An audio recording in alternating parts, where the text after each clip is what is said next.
Greetings, Guardians, my name is Bife here. So, I'm sure all of you know that Strand is the new power that we learned in the process of the Lightfall campaign. I know, revelatory stuff here, you really came for that lore. But what you really might not know is all the other stuff about Strand. To some people, it's just green. So yeah, today I wanted to cover the basics of this new 5th elemental damage type, as well as talking about the bits and pieces that you might not necessarily know for sure. Strand is really a strange departure for Destiny because it starts to redefine what a damage type can really be. The things that we've seen thus far, damage types that we've already got, they're very self-explanatory, with perhaps the exception of Void Light being the energy of entropy and gravity, and the void between. Stasis is cosmic ice though, and solar is cosmic fire, and arc is cosmic lightning. They're all very self-explanatory in that sense. They're very well-known elements. People understand what they are. All of these in themselves are simple, but what Strand does, in a way, is it helps us not only understand that damage types in Destiny are not truly elements, but it also helps us redefine the nature of what darkness is and helps us contrast it with the nature of the light, and also helps recontextualize stasis for how unique it is. Before we go any further though, I wanted to play a few things on the nature of the light and darkness. First of all, there's this snippet of the cutscene between Osiris and Nimbus, where we get our inkblot narrative moment that describes the light and dark more clearly, and Strand. A paracausal superposition? Like magnetic poles. You've been busy.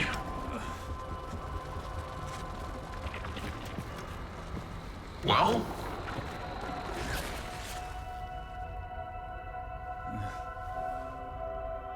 For so long, we saw dark and light as antagonists. We believed we were the champions of the good because we wielded the light.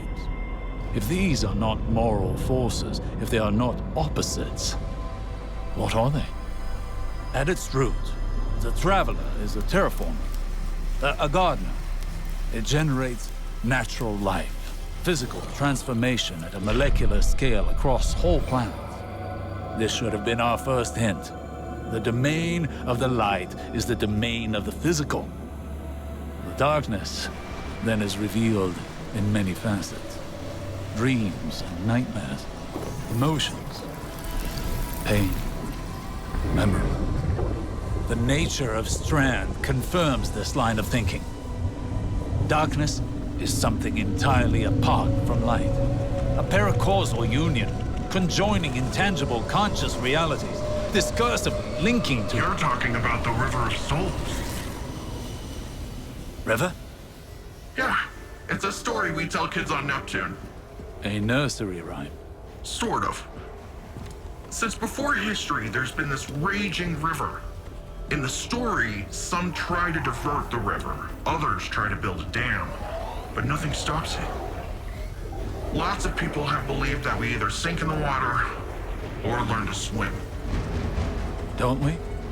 See, that's the real wild part. We are the river. And empowered by it, it would seem. You know, I think I know of a place where we can find some of that power.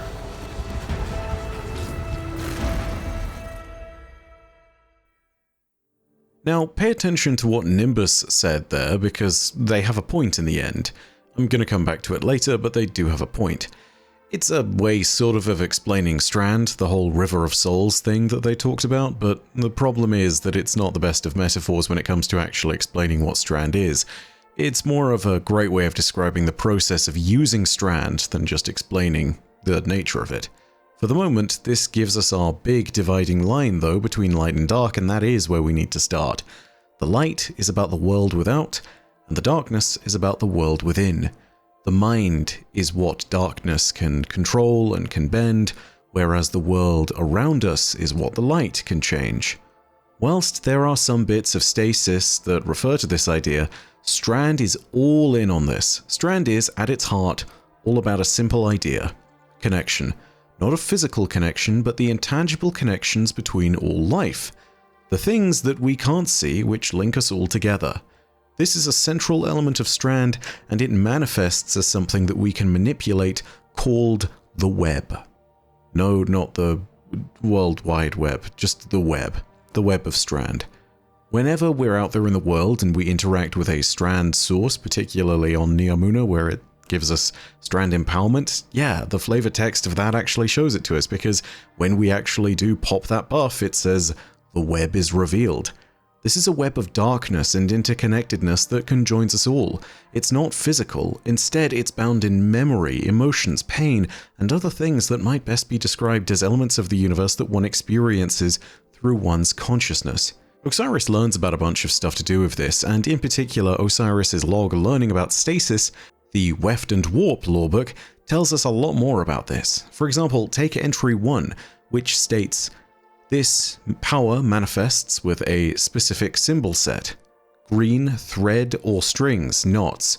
It is worth noting that there never seems to be a single thread, but rather a collection of them, whether in parallel or in tangle."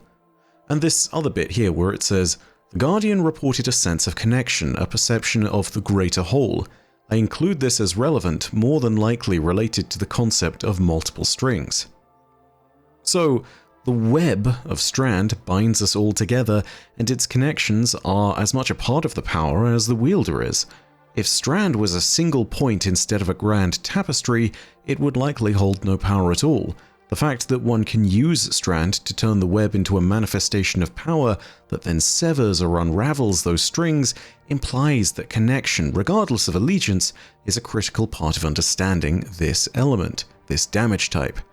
This is also important because it fundamentally changes what we thought we knew about darkness. It means we can firmly separate the idea of darkness with the idea of the sword logic and what that is.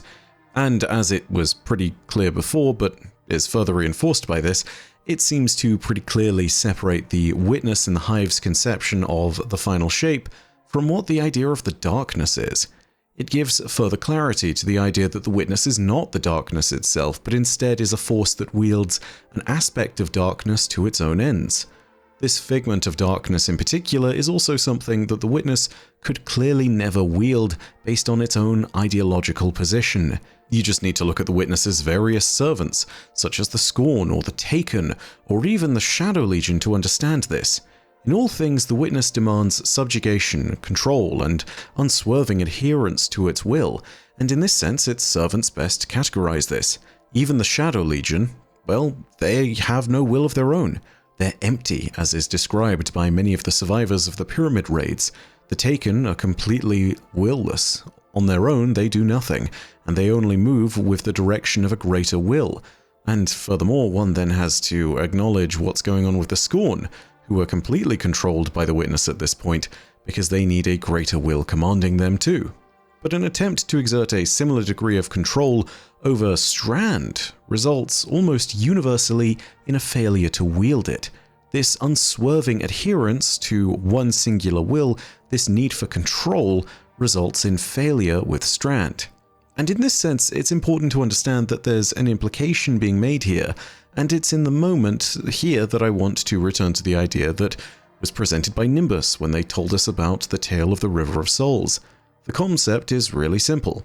Only by accepting the flow of the river can we appropriately wield Strand, because it's not something that is meant to be truly controlled.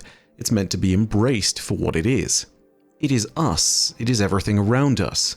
Only by accepting the truth of that connection can we begin to influence it and change it. In a way, Strand is the persistent concept of the world's fate made manifest, and this imagery is not unique to Strand. It's discussed in human mythology, and in particular, one could look at the Greek mythology of the three fates. These three women of myth were those that governed the threads of all humankind's destiny. Clotho would first spin the strings of a person's destiny. Lachesis would dispense the thread, reeling it out moment by moment throughout a person's life, until at the end it was cut by Atropos. In a similar manner, one can understand the web of Strand as the collection of all living beings' fates. Only now, with an understanding of the web and better knowledge of the flow state of Strand, we're able to play the role of the three fates. We're able to use our paracausal ability to cut short or spin new fates entirely. It's with this in mind that I think we absolutely need to bring up the Veil once more. The Veil has been talked about a lot, and I said that I would talk about this particular aspect of it at a certain point closer to when we had a Strand video, and that time is now. Anyway, the point is that the Veil and Strand are deeply connected, and there is absolutely a connection that needs to be talked about as far as how Strand manifests in the world. Strand is seen as a sort of magnetic field that radiates outwards from the Veil. Our ghost describes this in one of the moments when we're using our grapple for the first time. Take a listen. Hey, it worked that time! Why did it work that time? Huh. It's like you're pulling on some kind of invisible ropes. I'm detecting those sources as a concentration of energy coming from a common source. It's got to be the Veil. Like some sort of magnetic field all around Neomuna. Let's keep an eye out for more of those. It's also made clear that the web of Strand is everywhere thanks to the roving entry from the Weft and Warp lawbook, where a hunter describes how Strand is everywhere and it's just more obvious around the presence of the Veil. In this sense, we need to look at the Veil as described perhaps like a magnet. Magnets themselves are the source of their magnetism, but that power presents itself as a field that radiates out from the object in question. In the same way, Strand is revealed by the Veil and is more clear and obvious when in proximity to the Veil on Neomuna. However, where all of this gets interesting is the consideration of what the Veil is therefore radiating. If a magnet projects a magnetic field, which then creates areas where metal can be attracted, then what's the parallel with the Veil? Is the Veil revealing the web of Strand in proximity to it, or is it the source? If it is the source, as implied by the Veil spectrometer within the final warning quest, then we need to consider that the Veil is not only creating areas where one can tap into Strand more easily, but that it is a source of the thing which gives Strand its power, consciousness, and connection. Let me reiterate that. If the Veil is a source of Strand, as is pointed out, then it may be a source of what gives Strand its power. The thing that gives Strand its power is consciousness and connection. Starting to get to where I'm going here? If the Veil is the source of Strand, then that tells us a lot more about the nature of the Veil. I've quoted multiple times a tweet from a Bungie concept artist, which, again, is not technically canon in-game, but it gives us a cool idea of what's going on with the Veil. Dima Gorionov, who, again, I'm so sorry if I'm butchering that name, but they state in one of their tweets about the Veil and some art from it that it is a manifestation of incomprehensible cosmic power, and that it is a window into the mind and memory of the universe. If this is canon, which we have to assume for the moment it isn't, but there's a lot of indications that it is, and if it does turn out to be canon, then perhaps Strand is simply consciousness itself and connection made manifest. Strand is perhaps best summarized as the threads of fate itself, given life by the very beings that exist within it. Whilst all that links you to the Veil, I wanted to leave you with an idea of what the mastery of Strand can look like. With the common image being summoned as that of cutting threads or suspending things, I think it's worth remembering that threads in themselves are meant to be weaved, not cut, and thus I wanted to turn to an example of where darkness, in particular Strand, has created something. Threadlings. These creatures are born of Strand when one has achieved a greater understanding of it, and they're explained pretty well in the Broodweaver lore tab, which reads as follows. If it's an army I want, it's an army I get. Little friends on demand, allies on speed dial. No accomplice is more loyal than one I pluck from the sprawling weave of the universe. Am I my creations? I feel their minds, though I remain undivided. I feel their movements and their pain, yet I stand still, unharmed. The sensations of manifestation are odd. I understand where my body begins and where it ends, but the lines are now stretched, as if I am wound into the very air around me. The strings of my will extend in every direction, and when pulled taut, the puppet master begins their show. This little excerpt doesn't seem clear at first, but it shows that one's mastery of a strand is dependent on an ability to accept one's place within the weave. There is no easily demarcated line between the Guardian and their threadlings, between the one commanding and the army that is summoned on command. They are Fate's threads, filled with purpose by their creator, it seems, not a separate entity. The connection of strand links us to threadlings and allows us to feel their pain and movements through such connection, but ultimately we are left unharmed, even as the threadlings seek out and destroy our foes and meet their end in the process. Threadlings seemingly only work because of our ability to interact with the weave and our ability to impose our will upon the weave through connection instead of command. We've covered a lot of ground here and theory here today, but I think the most succinct way to summarize all of this is to simply leave you with the thoughts of Osiris on the element of strand. If you visit his area on Neomuna, near the Hall of Heroes, after the campaign, you can find 5 canisters with each of the elements contained within. Osiris gives us a little bit of knowledge about each one whenever we approach. This is what he had to say for strand. Strand is our newest foray into darkness. As I understand it now, it is the elemental manifestation of psychic connection. All minds are connected in a web of consciousness, which we can now see and feel. To wield strand is to pull on the hidden connecting threads and to use them to create, manipulate, and unravel. I had assumed this element would behave similar to our other darkness ability. But unlike stasis, mastering strand seems to require one to relinquish control, to embrace the connecting threads and perhaps flow with them. I look forward to experimenting more with this new element.